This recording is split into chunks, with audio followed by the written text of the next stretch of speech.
School subject divisions. If you ask someone about math or physics, how is it that they have learned, but they don't quite really know it, certainly don't use it all the time? They will not be able to give you a very clear answer. That is exactly what you would expect from being fooled. I took physics, but I don't know physics. It must be my fault. Of course, it is not their fault.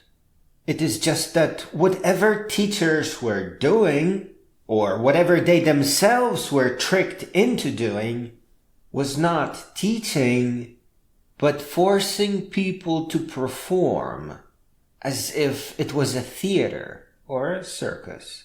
Most often by means of temporary memorization. If teachers question this method of education, students will then fail the state tests and school will be shut down. All the students will be bused to a school that does not question the way things are. So you have two things. One, from now on, question everything. Become a scientist by day and a news reporter by night. Start by questioning everything I said in here and move on to schools and parents and friends, everything. Which brings us to the second thing. You are easily manipulated because you are letting everyone define what a school is in a way that serves them best. But the closest you can get to it with your own eyes is watching the school hackers learn. They have it pretty much figured out, though they are hyper-mastering a single branch of the tree. Honestly, so as long as they have dignity and manners, then they are the definition of real education. You may be interested in a broader picture, and I owe you an explanation that fits a single paragraph.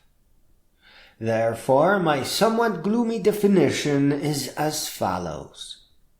A real school, and by extension teachers and education, enables students to flourish when they have to build or rebuild their community from ground up. Hackers are such a good example because they could rebuild communication and write whatever software is needed. Even though programming is extremely abstract as screensavers, hackers know it from the very beginning to the very end.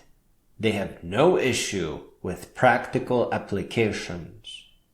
Though many daydream that there should be one, there actually is no class called hacking. They have to take to networking, programming, soldering, and very often art. But there should be a class, though we should probably call it creative engineering. A real school would have all other subjects clustered and mutually reinforced the same way that creative engineering has it. Teaching disconnected fragments that can't help you build or create, that do not enable you with practical applications, is how schools get away with fraud. Afterward. Here I would like to underline that once poor children were thought of as unteachable. Back then they would often be employed in mines because they can fit small passageways. Today, rather than employing children in a mine, we are mining students as a resource. They are a source of cheap labor, minimum wage, and a tool that, despite ineffective education, powers unforgivable college loans. Rather than letting the businessman learn a lesson from handing out high-risk loans, we instead forcibly extract the payments from student paychecks later in their life, often when they need it the most. Loans unforgivable by bankruptcy are a disgrace. They are handed out to trusting and unsuspecting young people that we should treat with dignity and respect that they truly deserve, and not as a resource to be mined.